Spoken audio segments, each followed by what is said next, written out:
con la pioggia, con il sole, con la tempesta. Traveling in the rain. Che piova o che ci sia il sole, io devo continuare a viaggiare perché sono in missione per conto del Grana Padano.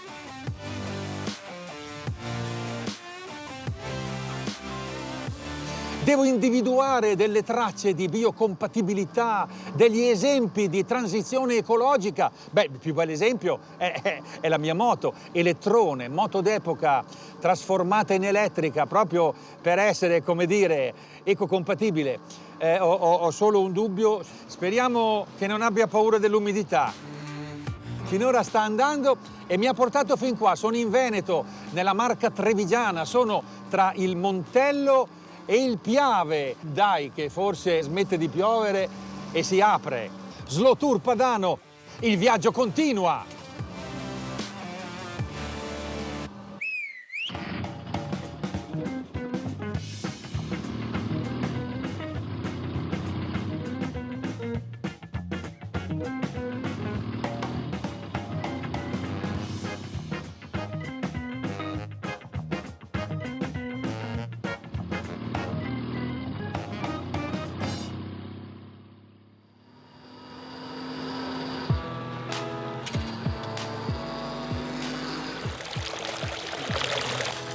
E dai, mettiamo un pochino di cibo. Sì, Ma voglio diamogli un po' vedere così vedi. le vostre amiche. Le amiche, hai capito? Lui è giovane, no? Quindi ha tante amiche. Qui dentro un raghetto incredibile, eh? Ma tu hai fidanzato? E io ho la moglie, mi sono sposato da poco. Addirittura? Ma Sì. scusami tanto, addirittura. Salve moglie. Sai che carpe koi in Giappone è molto importante perché è un simbolo di lunga vita. E poi, famosissima storia che ogni anno il 5 maggio si festeggia in Giappone, festa del bambino, che utilizza simbolicamente carpa koi. La carpa koi. Hiro! Patrizio, che fai? No, cosa fai tu qui? Johnny, lui è Hiro, lo chef giapponese, ambasciatore della cultura giapponese in Italia. Dì la verità, tu vuoi le carpe per cucinarle? No, io sto cercando una bella carpa come mia fidanzata. Vabbè, fidanzata delle carpe. Io ero venuto qui a conoscere Johnny, che in realtà è un agricoltore. Produce ortaggi in acquaponica. Non ho capito molto bene. Acquaponica. Io non ho mai sentito questa parola. L'acquaponica è la sintesi tra acquacoltura, cioè l'allevamento dei pesci, e l'idroponica, cioè la coltivazione di orticole senza suolo in acqua. Ma cosa c'entrano le carpe con l'insalata? Un'insalatina che spunta dall'acqua poi alla fine. Incredibile! No, è incredibile è che sotto non c'è la terra, c'è l'acqua. No. L'acqua. Guarda. No, Le che radici. c'è questo? Queste sono le radici. Come la tua barba lunga, via. Sì, vabbè, lasciamo stare la Ma mia barba. incredibile. Ma solo l'acqua? Solo acqua. Questo si chiama floating system, coltiviamo in galleggiamento. Invece qui abbiamo un sistema di coltivazione verticale che ci permette di risparmiare spazio. Al posto di una pianta posso metterne fino a 24. Qui ho 70 colonne che mi permettono di ospitare 1680 piante. È un condominio. Quindi verticale. Un grattacielo. C'è un terzo modo di coltivare in acquaponica che è questo, si chiama media bed. Queste sono delle vasche piene di argilla espansa e ghiaia e queste hanno due funzioni: sostenere piante più pesanti come un pomodoro, ma fare una cosa importantissima, il biofiltro. Ovvero qui ci sono dei piccoli microrganismi che vanno a convertire quello che è la deiezione del pesce in fertilizzante per le piante. Ricordatelo, deiezione del pesce. Come si dice cacca in giapponese? È cacca, sì. Ah, si dice cacca, vabbè, ho capito. Proprio cacca. Beh, interessantissimo. Colpo di scena. Cosa c'entrano le carpe in tutto questo? Le carpe servono per dare da mangiare alle piante. Infatti queste piante qui non vengono coltivate con la chimica, come l'idroponica normalmente, ma la deiezione del pesce, la cacca, serve come fertilizzante per le piante. Eh sì, i pesci mangiano le piante e arricchiscono l'acqua con le loro deiezioni. Poi l'acqua fertilizzata dai pesci viene usata per produrre e nutrire gli ortaggi in idroponica. E vorrei fare un'altra domanda: cosa servono le piante per il pesce? Per pulirgli l'acqua. No. No, dai. E non è finita.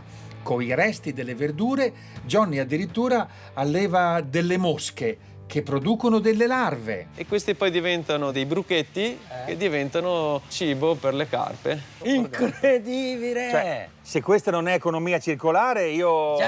Di più non esiste. Come se fosse, no, marito e moglie. Marito e moglie è necessario, deve avere tutti e due per creare una vita circolare perfetta. È giapponese, quindi c'ha questa pulizia etico-mentale. Vabbè, è proprio una meraviglia. Col suo sistema Johnny risparmia acqua, risparmia energia, Con soli 2,5 kW risparmia lavorazioni. risparmio anche, se volete, un po' di salute, perché lavoro ad altezza. Certo, si dice anche dalle tue parti la terra è bassa e invece questa è alta. Ma è stato anche pensato questo sistema per un disabile, ad esempio. Non ci sono barriere architettoniche, quindi anche una carrozzina potrebbe comunque arrivare a... Perfetto.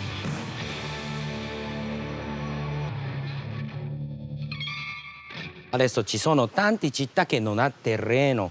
Si può utilizzare questo metodo di coltivazione in città, anche buona idea.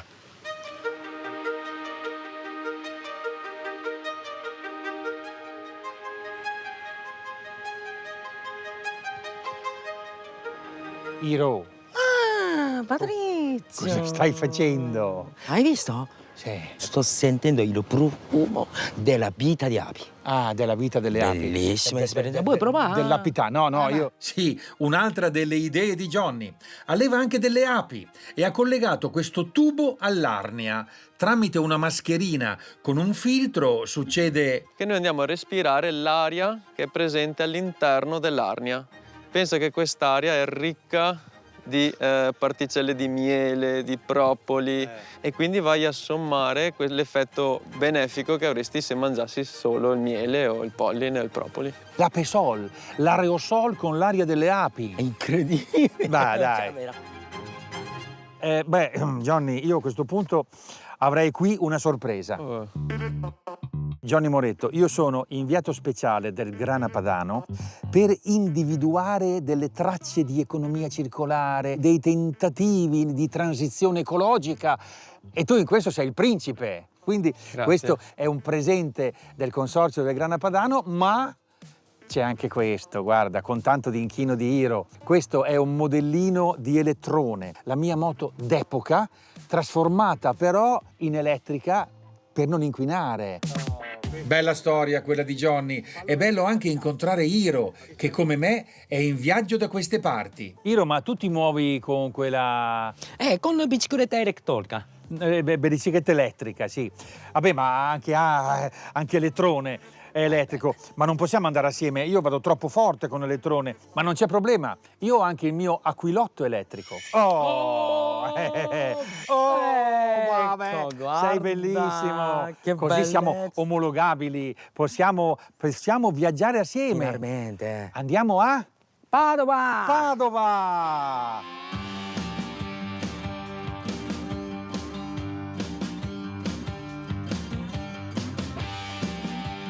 Iro, ma tu la conoscevi già Padova? Sì, sì, ho vissuto tanti anni a Padova. Qui è la città dei dottori, quindi sono venuta a imparare la storia, cultura, alimentazione della cucina italiana. Ma dai. Sì, bellissima città. Anche qui dentro la piazza si trova anche i prodotti territori. Molto interessante. Il mercato è un luogo culturalmente interessantissimo.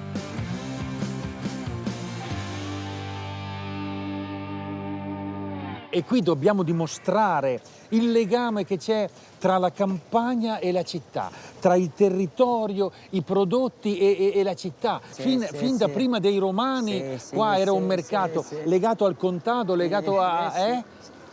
Aiuto! È troppo difficile, troppo la cultura. Io voglio scoprire la bontà. Io vado, Patri. Vai dove? Io parto al mercato, vado a scoprire la bontà di Padova. Senti, ci vediamo all'orto botanico però, Vabbè, ci vediamo allora. Là. No, mi raccomando, non tardare. Va bene, ciao Patri.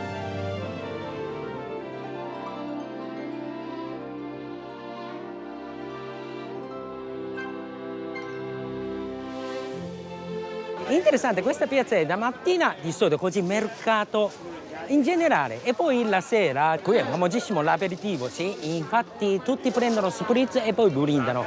Questa zona bellissima città davanti monumento storico, Palazzo della Ragione.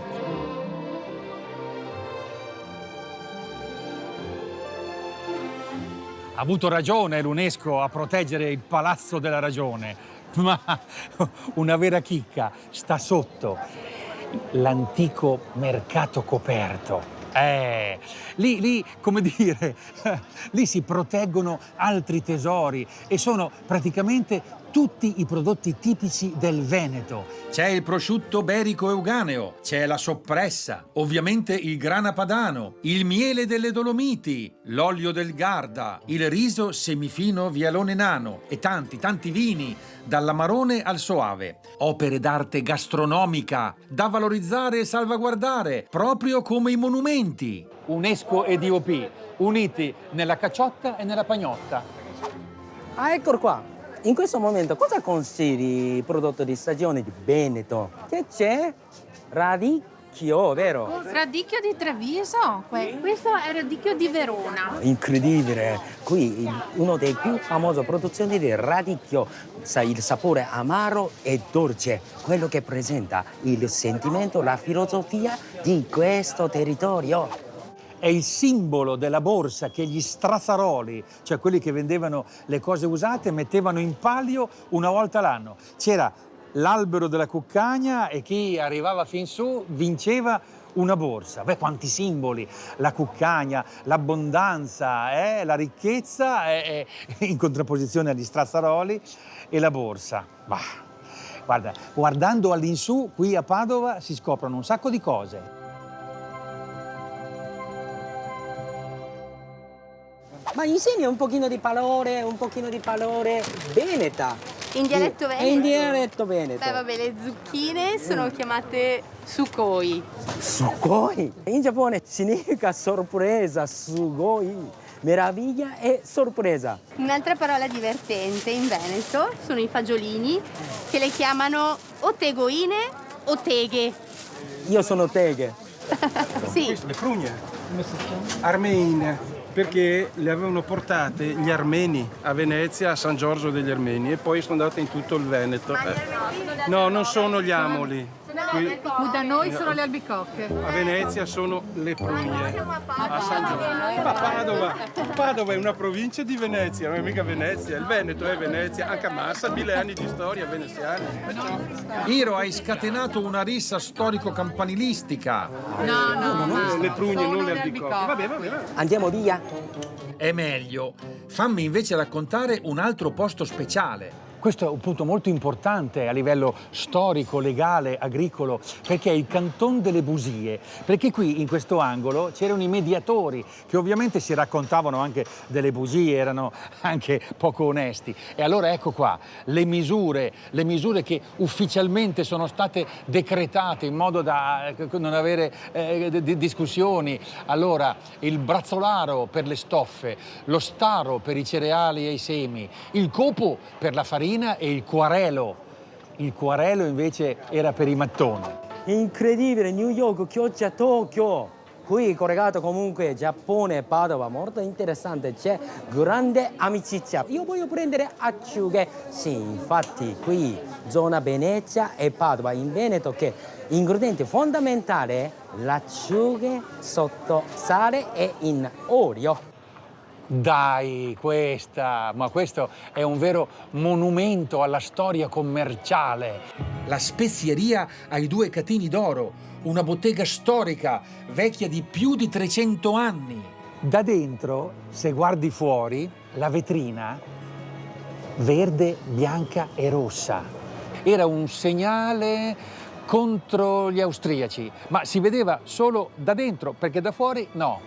Geniale. La storia questa.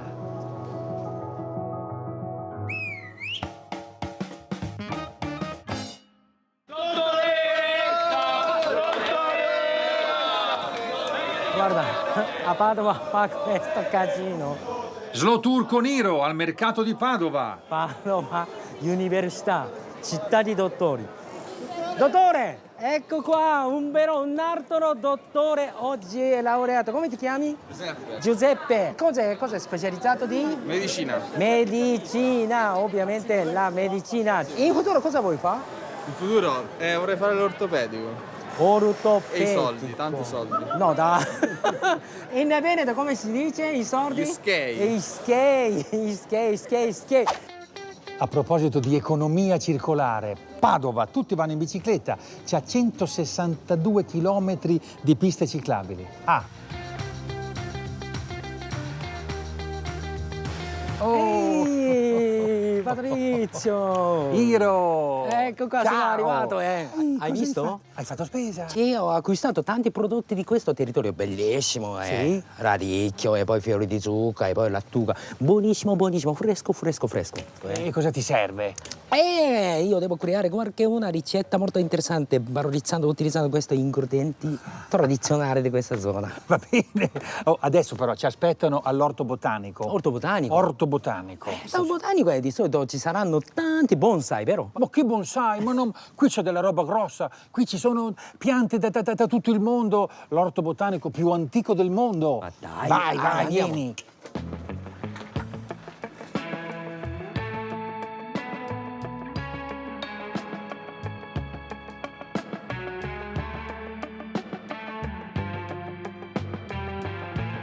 Abbiamo appuntamento con Telmo Pievani, professore e filosofo della scienza, e insomma è qui, è il capogiardiniere. Noi siamo qui perché per noi questa è un po' una frutto-verduroteca. Ecco, noi siamo interessati al cibo dell'uomo, quindi le cose che storicamente mangiava e soprattutto cosa potrà mangiare nel futuro. Pensa alle motivazioni per cui l'UNESCO ha dato questo grande riconoscimento, l'unico orto botanico al mondo che ha questo riconoscimento, perché ha detto l'UNESCO questo è un posto in cui da quasi 5 secoli natura e cultura stanno insieme, non soltanto natura, cioè la biodiversità delle piante come ricchezza culturale, che vuol dire per farne ovviamente commercio, per trovare i principi attivi per le medicine, per l'alimentazione ovviamente, quindi è proprio l'idea che i veneziani ebbero nel 500 di raccogliere tutte le piante che trovavano in giro per il mondo, di studiarle e di coltivarle. Ma veramente non vedo ora di scoprire, veramente. Io ho voglia di imparare. Bene, professore, siamo a disposizione. Da che parte? Di qua. Di là. Nella parte nuova dell'orto botanico ci sono le filiere gastrodidattiche. Questa è la banana originaria. No, dai, professore, questa non è banana normale. Questa è Non ci assomiglia, vero? No, non Molto assomiglia a diverso. niente. In effetti non sembra proprio una banana. Questo è davvero, come dire, il padre originario di tutte le banane. Poi cosa è successo? È che gli agricoltori in Sud America l'hanno incrociata sempre continuamente in modo da trasformarla in un frutto che ci piace di più, quindi più succoso, più dolce e addirittura senza semi. Cioè sono stati capaci di selezionarla in modo che poi non avesse più i semi che ci danno fastidio quando ce la mangiamo. E lo stesso l'abbiamo fatto per le clementine, per un sacco di altre frutta. Questo è il potere di quella che si chiama selezione artificiale, cioè prendere gli incroci, vedere cosa succede alla generazione dopo e mano a mano trasformare le piante per i nostri usi. Dimenticando le varietà antiche, il rischio è quello di perdere variabilità genetica. Fai conto che soltanto tra il Novecento e l'Ottocento abbiamo perso più del 30% della diversità delle piante e degli animali, cioè è terribile, no? Stiamo impoverendo il mondo. Allora, Iro, ricordati, variabilità genetica. È incredibile. Che vuol dire? Te l'ha appena spiegato il No. professore, dai, ma non possiamo mica farglielo Che spiegare. non c'è una pianta uguale a un'altra, questa è la variabilità genetica. Ah, perfetto. Adesso finalmente ho capito. Grazie mille, veramente, informazione. E a proposito di biodiversità perduta, Qui hai davanti a te un'esposizione della biodiversità delle patate, che Patate? è incredibile. Sì, è una storia bellissima. ma non sembrano proprio patate, giusto Iro? Sì. La pappavuva sembra appunto uva, la vacuaci sembra una pigna, l'ancapa una brioche. Si è visto che molte di queste patate alternative sono piene di vitamine, di sostanze, selenio, di cose utili e interessanti come integrazioni della nostra alimentazione. Le patate hanno una storia fantastica, vengono dalle Ande. Pensa che nelle Ande originariamente ce n'erano più di 5.000. E la differenza è incredibile con invece le patate che mangiamo noi, perché la patata poi che è arrivata in Europa nel 500 era sempre la stessa. E quindi in Europa siamo partiti da una sola di queste forme, ci siamo dimenticati di tutta questa biodiversità, delle altre 4.999, e siamo andati avanti sempre a clonare la stessa patata, con risultati disastrosi. Per esempio in Irlanda, no, lo sappiamo, Esatto. quelle patate lì erano molto vulnerabili, è arrivato un parassita e le ha sterminate tutte. Carestia, creando una disastro. carestia che ha portato a milioni di morti, migrazioni irlandesi in tutto il mondo. Lì si è visto proprio l'errore di ridurre la biodiversità. Però di la verità, Telmo, adesso c'è la chimica. Allora, se si ammalassero le patate al giorno d'oggi, non ci sarebbe la carestia, gli daresti una polverina e guarirebbero, o no?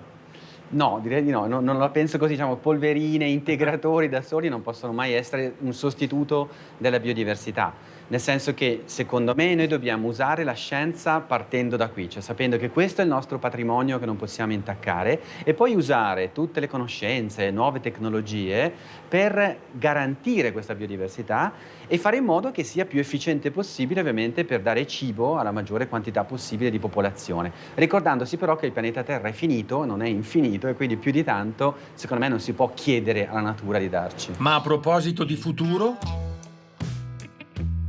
Vieni Patrizio, guarda bene questa fontana, perché dentro qua ci sono organismi molto antichi, ma che sono anche il nostro futuro.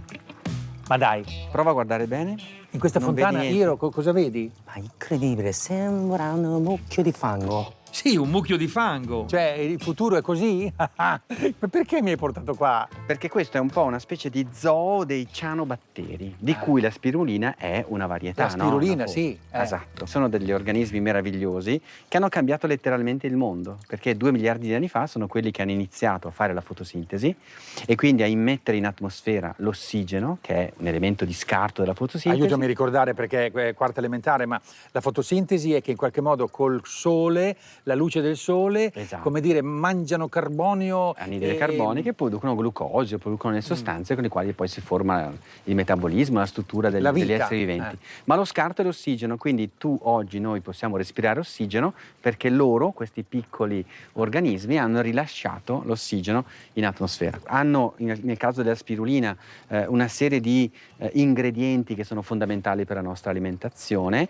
quindi è incredibile perché 2 miliardi di anni fa ci hanno permesso di vivere, forse adesso dobbiamo di nuovo tornare a loro per usarli per fare economia circolare.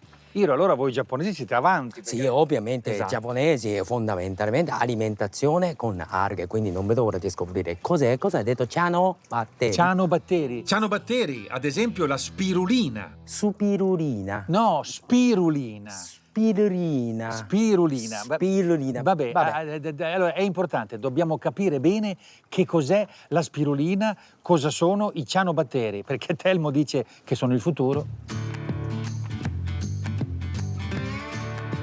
A Conche di Codevigo, in provincia di Padova, coltivano la spirulina. Ecco qua, rinfrescante. Un assaggio, Rinfrescante. sembra menta. Sembra menta. Com'è?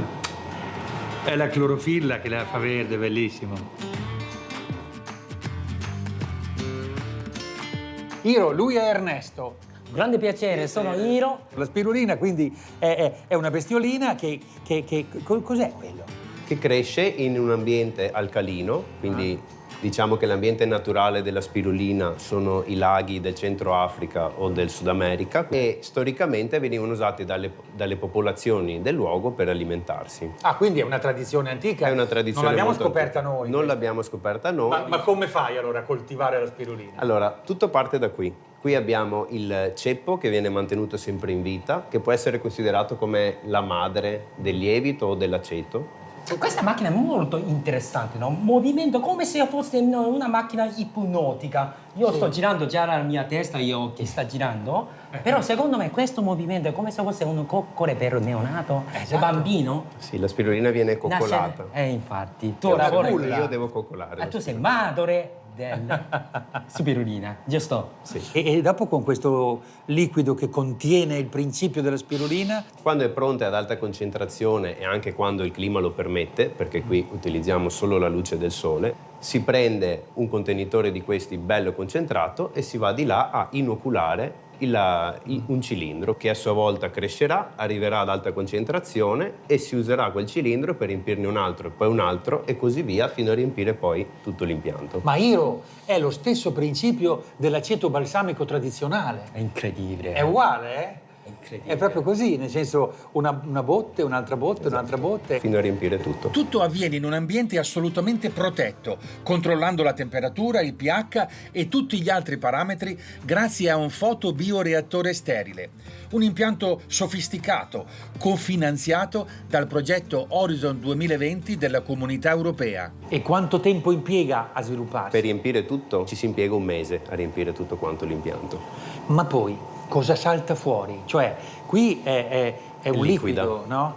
E là? Là il liquido che contiene la spirulina viene filtrato e si ottiene una pasta che a sua volta viene essiccata per ottenere il prodotto finito. Commercializziamo in compresse, in polvere, come hai visto, sono le ecco compresse, qua. queste qua Queste sono sono le talquali, compresse. poi la scaglia, Sì. la polvere, va in base all'utilizzo che ne fa una persona. Quindi è un integratore alimentare. Esatto, un integratore alimentare completo. Mangiare un cucchiaio di spirulina equivale a mangiare 8 fragole, oppure 4 limoni, oppure 2 mele, oppure un uovo, 300 grammi di riso, 3 fette di pane, 100 grammi di tonno, una banana. Soprattutto un alimento indispensabile per la dieta vegetariana e vegana, perché le alghe fa benissimo per augurare anche lunga vita, quindi questo è come se fosse un superfood. Sì, la spirulina è proprio un superfood, un alimento speciale che contiene sali minerali, vitamine, proteine, aminoacidi, acidi grassi omega 3 e omega 6. Ma ci può sopravvivere con spirulina? Si potrebbe sopravvivere con la spirulina. Infatti, correggimi se sbaglio, c'è un programma della FAO, credo, che per combattere la denutrizione pensano di produrre e distribuire spirulina. Secondo me è buonissima idea questo, eh. È buona, lo dice anche la signora. No, io sento di stare bene, è biologica, è sana, è fatta su un ambiente pulito.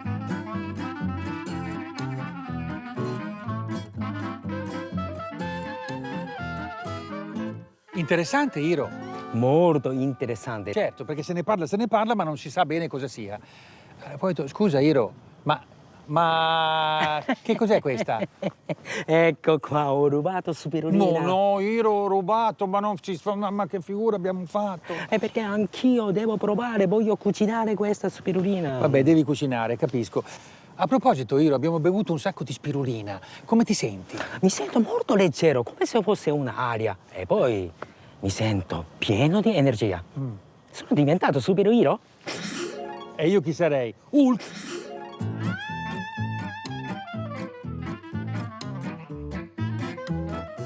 Scopriamo che a Conche si fa anche la pizza alla spirulina. Dì la verità, è un, come lo dicono, un plus fare la pizza alla spirulina. Sì, una cosa in più, una cosa ricercata e anche gente continua a prenderla, quindi vuol dire che piace anche il sapore. Questa spirulina in particolare non ha odori, è proprio quasi neutro. Va bene, grazie. Finalmente mi ha fatto mangiare qualcosa, A proposito, dopo le avventure al mercato di Padova e la scoperta della spirulina, è il momento di cucinare. Ciac, si gira. È il momento della ricetta. Adesso facciamo super burro e alici. Dai, Iro, non funziona, no? Non sono capace io. Sei tu lo chef. No, Patrizio, dai, oggi dai, cuciniamo insieme. Io voglio realizzare la pasta superfood. Superfood perché hai preso la spirulina. Sì. Cosa avevi in mente? Burro e alici. Ingredienti: spaghetti, burro, alici, radicchio. Ultimo tocco finale sarà spirulina, Spirulina, che sarebbe la spirulina. Allora, prima cosa da fare, burro. E questa zona è grande produzione di radicino e burro non manca mai. Poi aggiungiamo anche alici sott'olio. Ecco qua. Allora, piano piano sciogliamo. In questo caso, questo momento è... Sciogliamo il burro. Sì, guarda che bellezza. Già Pronto. Già la salsa è pronta. La pasta. Mettiamo dentro. Oh, che bravo, l'hai messa dentro bene, sembra un'ikebana. Intanto che si cuoce la pasta, si prepara il radicchio. In questo caso io voglio mettere 2 tipi, radicchio di chioggia e poi torbigiano. Trevigiano. Classico. Tagliamo a julienne utilizzando il katana, ecco qua. Ah, è una katana. Dai. Katana giapponese, sottilissimamente. Ma sei bravissimo. Attento alle dita, la katana non perdona. La katana harakiri. No, lascia stare, sono cose che mi fanno impressione. Dai. Infatti, ecco qua. Mettiamo nella ciotola. Quindi noi siamo pronti, dobbiamo solo aspettare la pasta. Solo aspettare la pasta? Perché no? Andiamo a prendere caffè? Guarda, bello, ardente. Acquolina in bocca già, io sento un po'. Mi fai provare a tirare su? Certo, vai. Ma sei bravissimo. Vai. Questo... sì, così? Sì. Incredibile. Sì, guarda, finisci tu perché dopo sennò scuociono. Oddio, scusa. Sono maldestro. Incredibile. Ecco qua, mantechiamo, amalgamiamo così come. Senti, Patrizio, guarda. Ipnotico, però? Dai! Guarda. Questo non provo a farlo, altrimenti la ricetta va in cielo. Dai, acciughe è pronto. Allora prendiamo il piatto. Ecco qua. Fumo e profumo. Acquolina in bocca, proprio. Acquolina in bocca. Alluvione di acquolina in bocca. Incredibile. Ok, allora mettiamo nel piatto. Radicchio. Radicchi abbiamo tagliato crudo come. Crudo glielo metti. Crudo. Come gliel'ha messo crudo. Piovesse. Manca un colore. Cos'è? Superfood. La tua famosa spirulina. Spirulina, eccolo qua. Allora, conosci questo? Sì, è un colino. È un colino. Mettiamo dentro, sporbiamo così come. Perché la spirulina è meglio non cuocerla, se no perde un po' dei suoi poteri. Benefici. E io per ricambiare ho portato uno spicchietto di grana padano. No, io adoro grana padano. Oh, guarda. No, certo. Ma io non sono capace con queste. Io. Prendi un piccolo bocconcino. Piccolo bocconcino, ma è difficile per. No, ce la fai. Allora, tutti, buon appetito. Buon appetito. Buon appetito. Come l'hai chiamata la ricetta? La pasta superfood. Oh. Super pasta.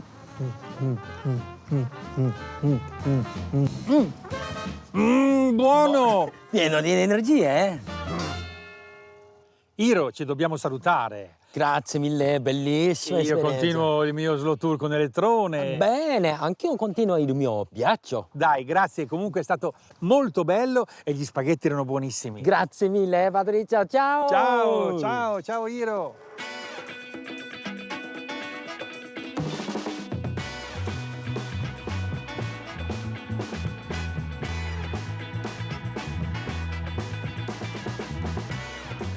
San Martino della Battaglia, provincia di Brescia. Siamo al centro della zona di produzione del grana padano.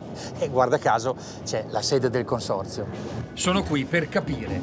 In questo slow tour ho viaggiato a lungo per la Campania e mi sono convinto che si fa presto a dire settore primario, il più importante perché produce quello che mangiamo. Ma poi si stenta a riconoscere il valore dei prodotti, il valore del lavoro che c'è dietro. E l'agricoltura è in crisi, perché le materie prime che produce non valgono niente. Io credo che il sistema possa essere questo: non vendere la materia prima così, il latte, l'uva, ma trasformarla, darle valore perché fai un prodotto, e poi questo prodotto viene raccontato, valorizzato, quindi le DOP. I consorzi nascono per questo, per dare valore alle materie prime, in questo caso latte, e trasformandolo in grana padano. Se no non si riesce a dare valore e soddisfazione e sostenere l'attività primaria dell'agricoltura e l'allevamento in questo caso. Ma allora, cos'è e cosa non è un consorzio, tipo il consorzio del grana padano?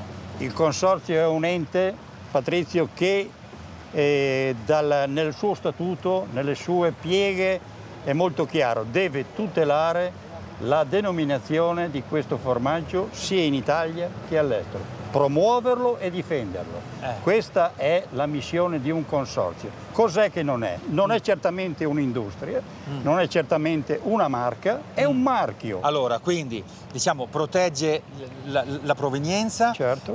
Controlla tutta la filiera, cioè Certo. il processo per fare il grana Esatto. padano. E poi questa cosa non è così chiara, non è un'azienda, quindi, come dire, non vende direttamente. no? Assolutamente no, non è un'azienda che non deve vendere nulla, ma deve tutelare questo prodotto per tutto il settore.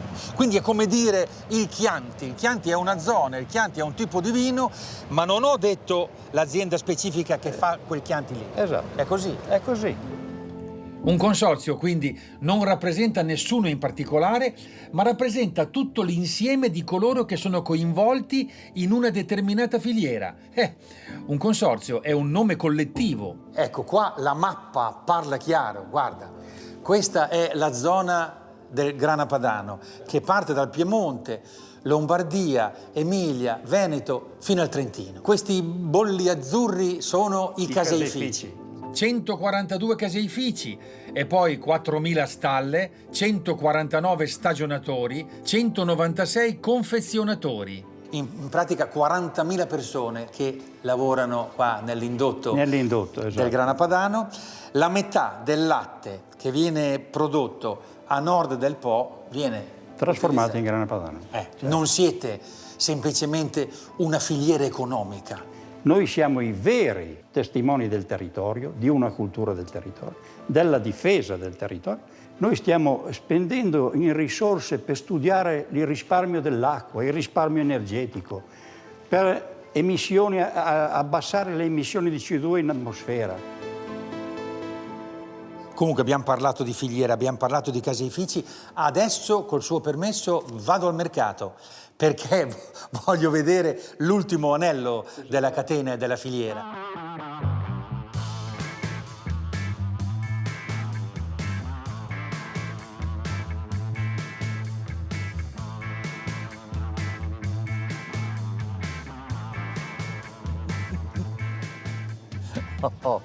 Zitto zitto, piano piano, senza fare alcun rumore. E sono arrivato al mercato di Desenzano con la moto a mano. Mi hanno preso tra l'altro per un fornitore qua per le forme di grana padano. Desenzano, allora, gran bel posto. Siamo al centro della pianura padana, ma anche a metà tra, diciamo così, la pianura giù, il mantovano, il bresciano e le prealpi. Qui, diciamo, qui è nata anche l'agricoltura in pianura padana, perché qua al Museo Rambotti è conservato l'aratro del Lavagnone. Pare che sia l'aratro più antico del mondo.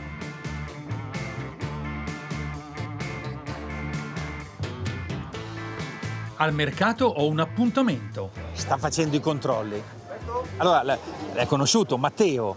Matteo è da 3 generazioni che fa il formaggiaio. Ma si vede, è bravo. Anche Stefano Berni è qui in missione per conto del consorzio del grana padano. Il consorzio garantisce il consumatore e rassicura soprattutto il consumatore che il prodotto confezionato e venduto come grana padano sia davvero grana padano. Adesso qui nel banchetto possiamo vedere un esempio virtuoso come dovrebbe essere. Noi qua abbiamo 2 tipologie di grana padano messe ben in evidenza.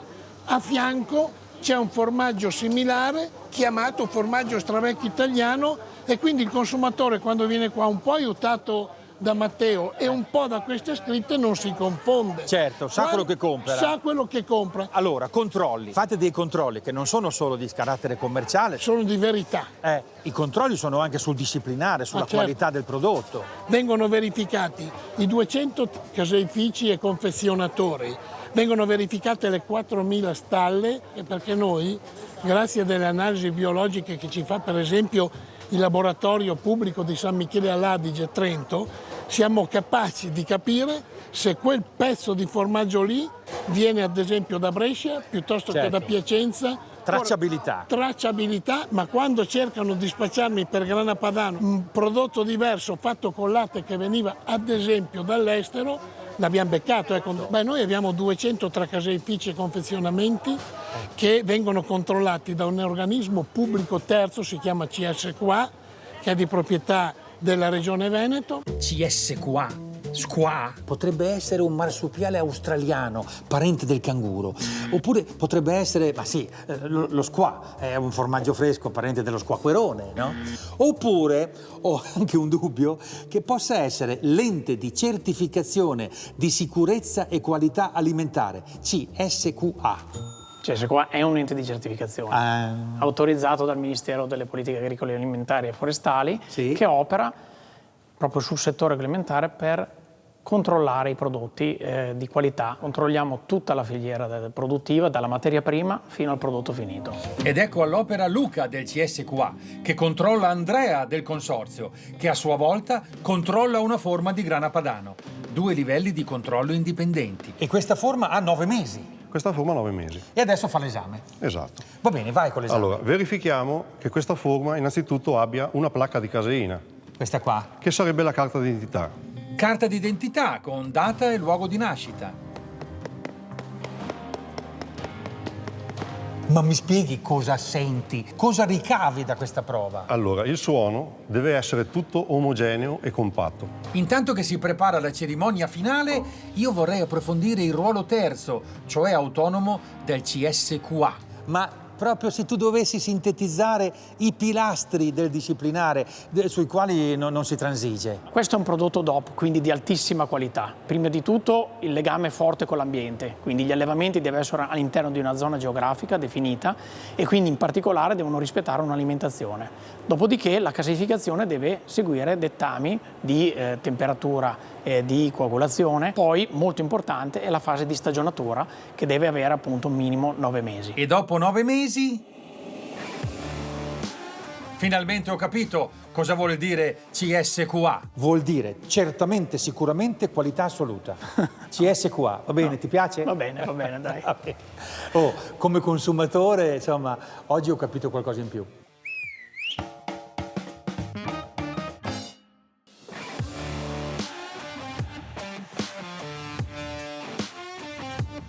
Nel mezzo del cammin di nostro tour mi ritrovai in una selva verde che la diritta via era smarrita. Ma se non sbaglio... Andrea, questa qui è canapa. Sì, è canapa industriale sativa. E senti un po' la birra di canapa. Ma scusa, ma questo posto che cos'è? Questo posto si chiama Canabirinto. Abbiamo unito un po' di idee per portare le persone in mezzo al campo, abbracciare le piante di canapa e per sensibilizzare questo argomento. Oh, Andrea non è un fuori di testa, un patacca, come si dice dalle mie parti. È un imprenditore agricolo serio. Con la sua famiglia coltiva 100 ettari che producono 12 milioni di piante orticole. E questo, della canapa, non è un esperimento, è un labirinto di 8 ettari. Un labirinto fatto di piante di canapa? Sì, così da poterci girare dentro e sentire le energie che ti può dare la canapa.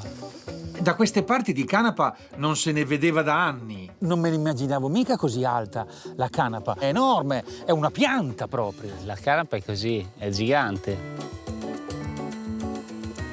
Questa pianta qui inizia a fare i primi semini. E da questo semino qua si fa tutto, si mangia, sì. Si fa l'alimentare, si fa la farina e l'olio. Se è per questo con la canapa si possono fare anche cosmetici, carta, biomassa. La canapa è una pianta magica, come magico è questo campo dove Andrea ha realizzato delle tappe simboliche, ispirandosi al land art. Cos'era il tuo trattore di quando eri piccolino? No, forse di quando eri piccolo tu. Ah, sì, no, è vero, in effetti è un modello anni 50, vabbè. Questo trattore qui ha l'età più o meno di quando hanno iniziato a smettere di far produrre la canapa in Italia. Storico, fino agli anni 40 del secolo scorso in Italia si coltivavano 90.000 ettari a canapa. Eravamo il secondo produttore al mondo dopo l'Unione Sovietica. I nostri nonni che lavoravano nei campi di canapa lo chiamavano il canapone ed era un prodotto di altissima qualità.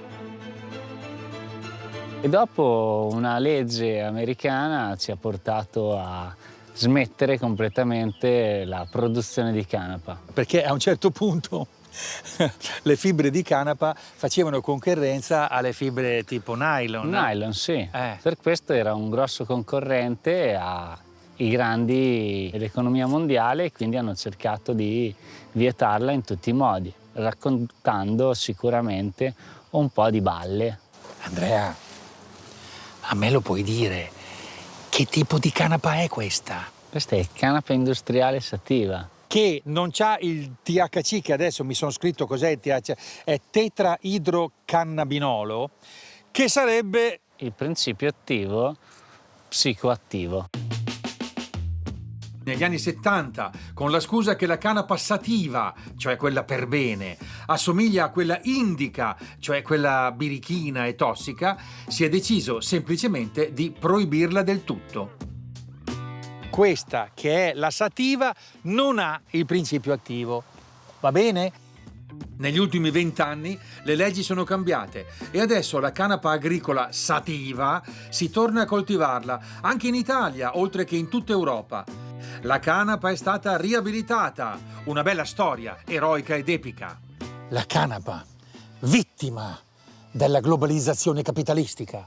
Vai la canapa! Viva la canapa! Cerchiamo di riportarla al meglio. Scherzi a parte, la canapa è meglio tornare a coltivarla. Andrea ne produce ogni anno quasi 10 tonnellate. Per il raccolto e lo stoccaggio impiega per 3 mesi circa 50 lavoratori che in questo modo hanno la possibilità di prolungare la stagione agricola e di stabilizzare una situazione precaria. Dai Andrea, ma questo non è un labirinto, è un parco dei divertimenti, è quello del bagnino, o no? Classica torretta del bagnino. Dai, da qua non si vede il mare, però si vede bene la canapa. Senti, ma a livello agricolo, direi di più agronomico, come si comporta la canapa? Si comporta in una maniera fantastica. Noi l'abbiamo proprio scelta per fare rotazione dei terreni perché risanifica moltissimo il terreno. Avendo un reparto radicale molto ampio, lei va a depurare in una maniera ottima il terreno. E ogni anno infatti cambiamo zona di dove piantarla, così per risanificare totalmente tutta l'azienda. In effetti la canapa, grazie al suo impianto radicale, viene utilizzata per bonificare aree inquinate da idrocarburi ed altri agenti chimici in aree industriali dismesse.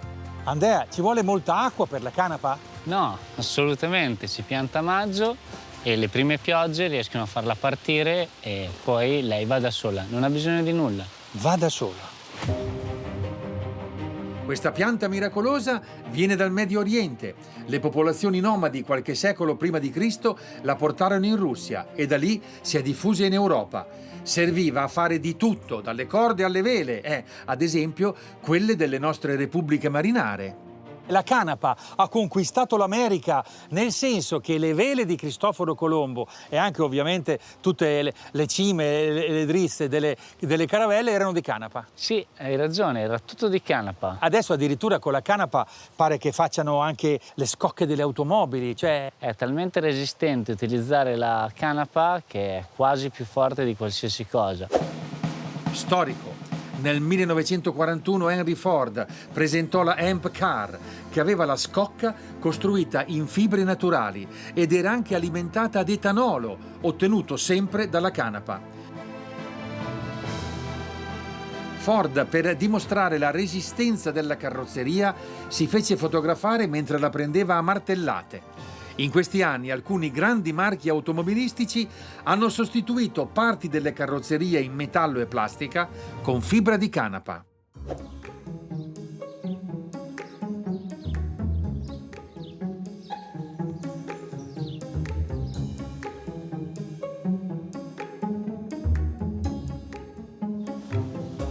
Questa è la casa di Andrea. Ci sono sicuramente tracce di canapa. Secondo me nel frigo. Scommetto che... Ah, certo! Ecco qua. Birra di canapa. Ma c'è anche l'olio di canapa, la pasta di canapa, cuscini di canapa. Dentro ci sono semi di canapa.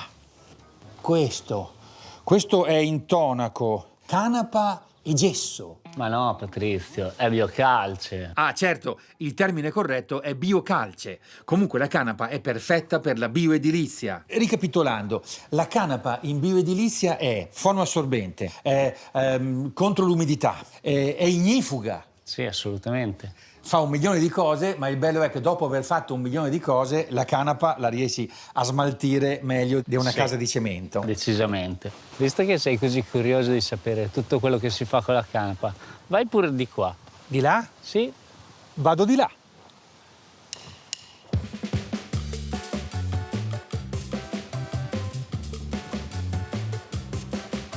Oh, Ciao! in questa parte dell'installazione Cinzia e Mauro, che da 20 anni fanno ricerca sugli utilizzi delle fibre naturali, canapa, ma anche bambù, ananas, loto, ortica, e coltivano un progetto molto ambizioso chiamato Rifloc, per far ripartire il processo agricolo-industriale della canapa ad uso tessile. Cioè, vi siete innamorati della canapa?